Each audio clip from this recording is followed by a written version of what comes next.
In today's episode of Joe Knows Retirement, we're talking about planning for Medicare when you have a pension. And as you know, this is going to be different than what most people have to deal with. Only 20% of people have a pension. And then, as you know, with this channel, we specifically talk to those who have saved $1 million or more, which puts you in the top 10% in the entire country when it comes to net worth and investable assets. And so because of that, because of those two stats, you're left in what's called the 2% club, which is 2% of the population. This book will be out very soon that I am writing, and this will be a lot of fun to talk through the other advantages and things to be aware of for that. So if that's something that's important to you, subscribe to this channel. We're going to keep plenty of content like this coming. And on this video as well, we're going to be talking about the 2026 Medicare projections that we're expecting to see there, which I can tell you is exactly what we would expected to have higher Medicare costs throughout retirement.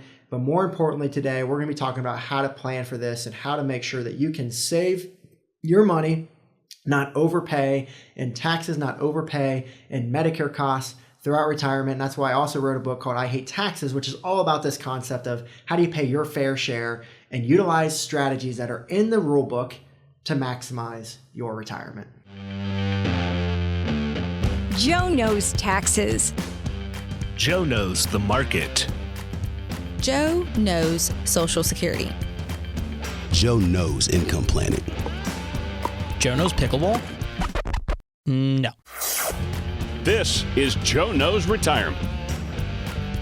So the reason why this conversation is so important for those with pensions and $1 million or more saved is because all these things playing together puts you in a higher income tax bracket when age 63 comes around. We'll talk about today why age 63 is so key, because of the pension's a higher income stream in most cases. And we have some clients that have six-figure pensions, which really cause them to pay higher amount in Medicare costs. But even if you have a moderate pension, this is still something that's likely going to be a big concern for you as you plan moving forward. So when you factor in that, and with Social Security, and especially with the WEP and GPO going away as of recently, a lot more people are going to be eligible for more Social Security benefits when that time comes, which again is going to force their income higher.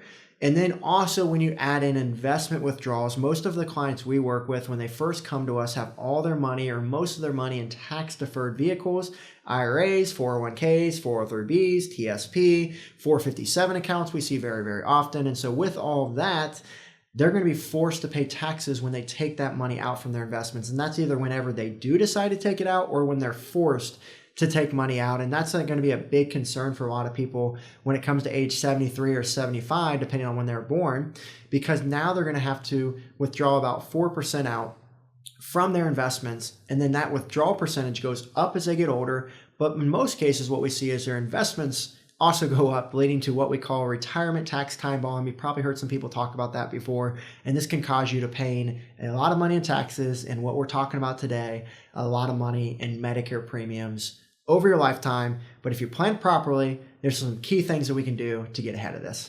Now, here's a really interesting stat that I heard from the Medicare Trustees report, and they said that only 7% of people pay an increased tier on Part B premiums for Medicare.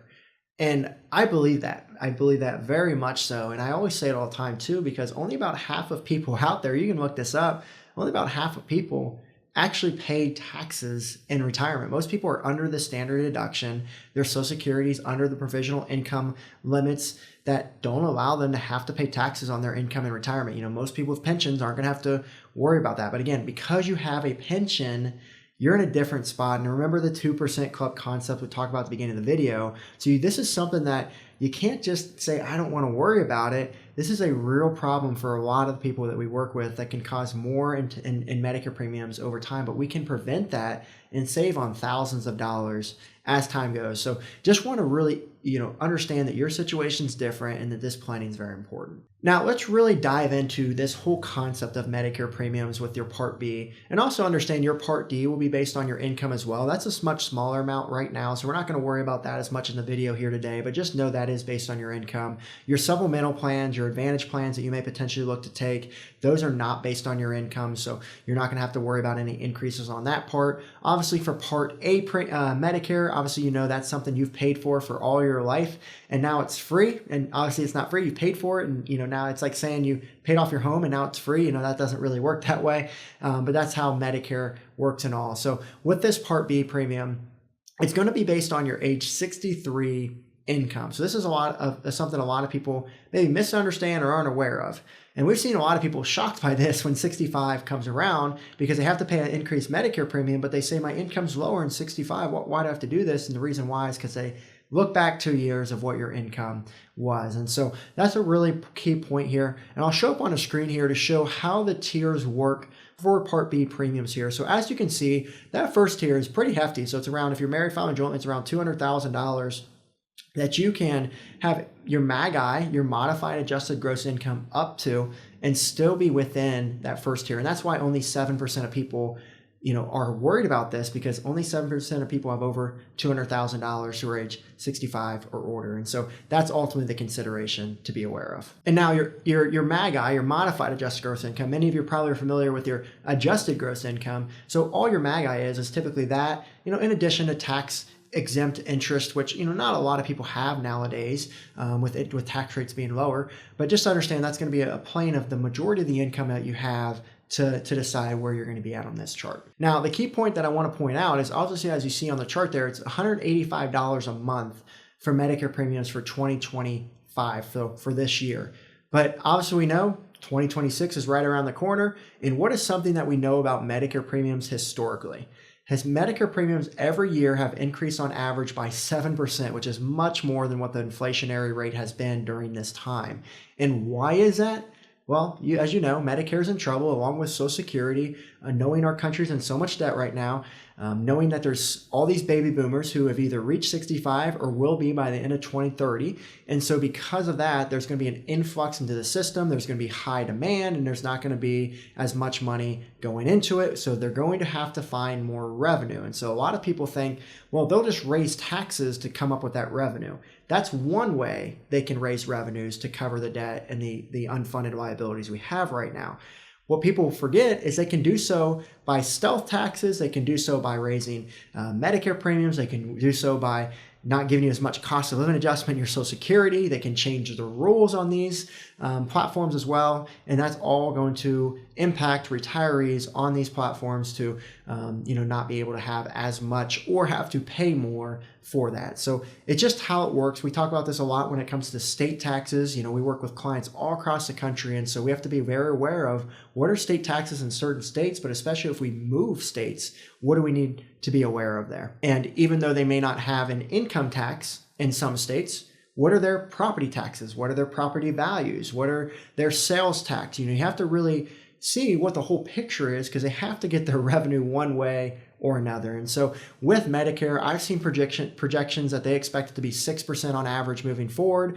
But for 2026, they have a projected average of over 11% is what we're projecting. So they're projecting $206.50 per month to your Medicare. Now, that may not seem like an extreme difference from $185 to $206. It's only $21 a month. That's only one time not eating out, but that's $21 per spouse. And that can really add up if it continues at that rate moving forward. We all know the Rule 72. The Rule 72 says that if you are paying $200 a month now, if Medicare increases at a 7% rate, then in 10 years, the amount you'll pay will double to now $400 a month. And that's going to double your cost of healthcare. So, over your retirement, you could see your healthcare double once or twice the cost of it, which can obviously be way more than inflation and cause you to, have to pay more for your Medicare costs as you go.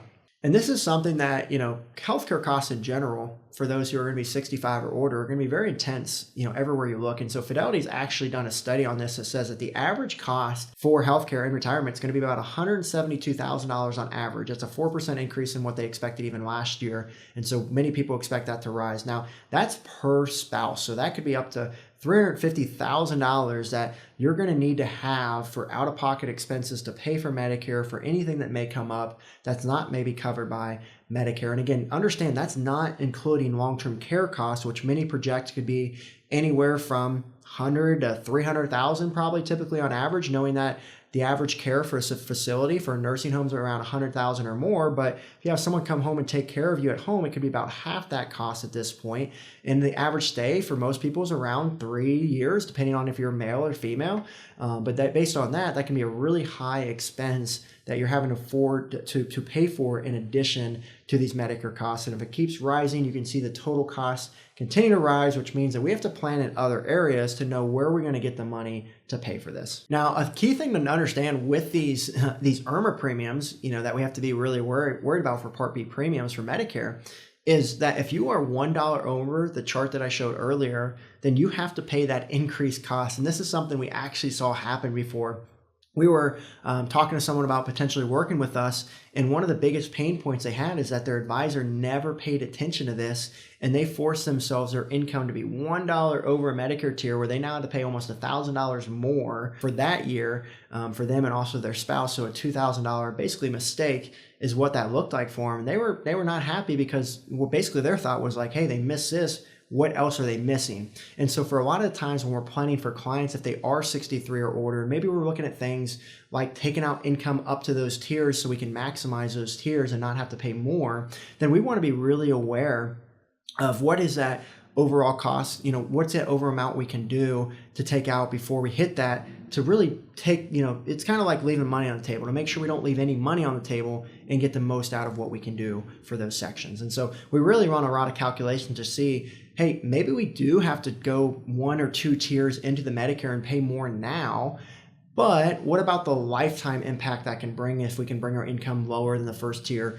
moving forward? So a lot of considerations to think about, but those are some key ones. And I've done another video on Medicare planning that if you can look at some tax efficient income planning, you could look to save quite a bit of money over retirement. We call it the $10,000 video there that you can go look at to learn more about this Medicare planning and how you can get ahead of it, especially if you are earlier than 63. So let's say you're between 60 and 63, you can save quite a bit of money by just getting ahead of this. And so I talk about that in that video to give you a better idea. But to give you a brief understanding of what I talk about there is a big strategy of Roth conversions, which can be a really good opportunity for those in this Medicare premium problem. And this becomes even more helpful when you're under age 63. So if you're watching this and you're 60 years old, you have 3 key years to really get ahead of this and start planning for not having to worry about that. So maybe you want to convert up to the 24% bracket and move money from your tax deferred to your tax free, where you pay taxes on that now versus later. And then if you do that, now when you take withdrawals out from your investments in the future, you could choose to either pull it from the tax deferred or Roth. If you pull it from the Roth, it's not going to force you into those higher tiers potentially when that age 63 and when you turn 65 happens and beyond. And so a lot of our clients look at this type of strategy to plan for.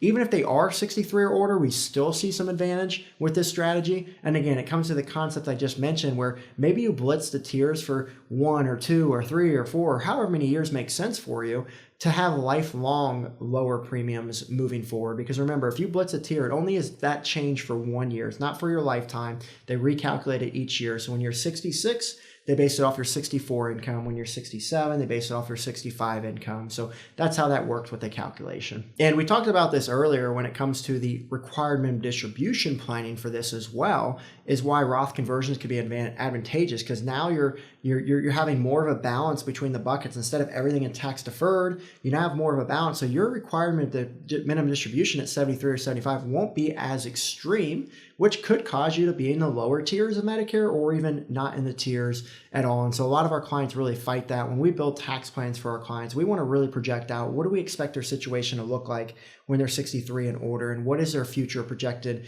Medicare cost, and what if we assume some increases here, what does this look like? And that can really allow us to get ahead of this conversation. And then in addition to that too, whenever you're 63 or older, you need to be very aware of your tax efficient income planning and making sure you are being tax efficient with that. And again, if you're under 63, you need to start planning for when you're going to start to take income out from your investments. And so you just have to be very aware of those tiers and to make sure you don't only look at this year, but ongoing is the key.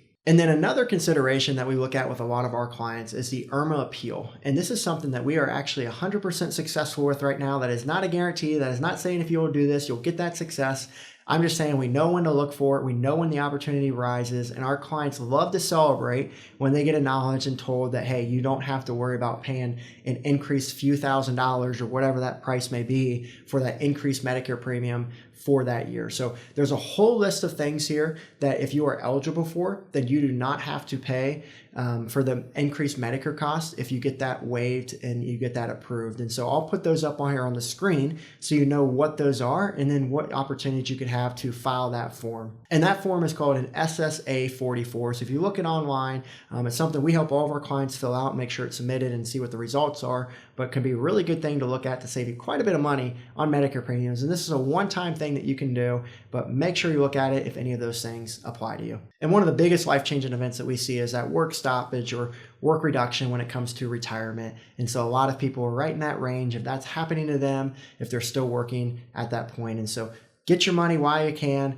Don't leave any money on the table. This is a great opportunity to take advantage of that. And the last thing I'll mention with Medicare premiums, make sure you work with an expert team when you do turn 65 to make sure you have the right supplemental plan or advantage plan if that's right for you in place. We see this leading to a lot of confusion for people. Medicare can be very, very confusing at that point.